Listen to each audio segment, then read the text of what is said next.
What's up everyone, I hope you guys are doing well and that everyone is having a great day. Star Wars Celebration begins tomorrow and our Star Wars world is about to explode. Granted that Star Wars Celebration doesn't start until tomorrow, we do have some news that comes from Making Star Wars podcast to go over about one of my favorite characters in Star Wars, Luke Skywalker.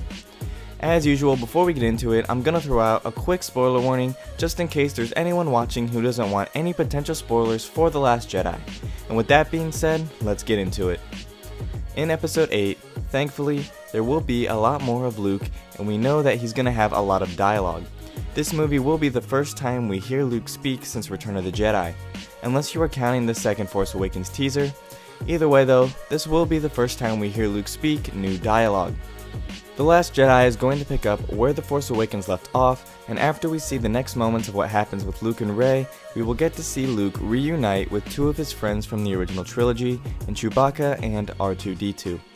This is going to be a very emotional reunion as people close to the film have gotten teary-eyed when they were talking about this scene with Jason. Unfortunately, this is the only reunion Luke will get in this film, and maybe even this trilogy, since there is no possibility of him reuniting with Han, and Luke will not have a brother-sister reunion with Leia in The Last Jedi, and with Carrie's passing there is no way they could have one in Episode 9, since Disney will not be recreating Leia with CGI. In The Force Awakens, we learned from Han that Luke disappeared in search for the first Jedi Temple, and that is what he found on Ahch-To. Luke was in search of knowledge that has been forgotten over time.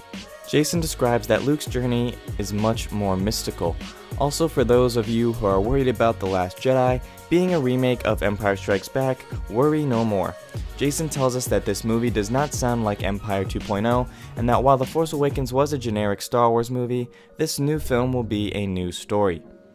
Luke will obviously train Rey as a Jedi in this film, and she will be trained by Luke in somewhat of a similar way to Yoda. However, Luke will teach Rey with a new twist because of Luke's emotional state. I'm sure Luke is still kicking himself for the fall of Kylo Ren to the dark side, and if Leia felt Han's death with the Force, I'm sure Luke did too. Whether it's at the beginning of the film, with the continuation of Luke and Rey on Ahch-To, or whether it's later in the movie, there will be a scene where Luke explains things to Rey. He will give her a reason as to why she has a strong connection to the Force, and he will also explain to her why this is very important. Rian Johnson is planning on diving somewhat heavily into Force lore in this film, and this is more than likely where this explanation will derive from. But that wraps things up for me here in this video. I hope you guys enjoyed it. If you did, please give this video a thumbs up, and subscribe to the channel for more videos like this one. Thank you guys for watching, and I'll catch you guys later. Peace.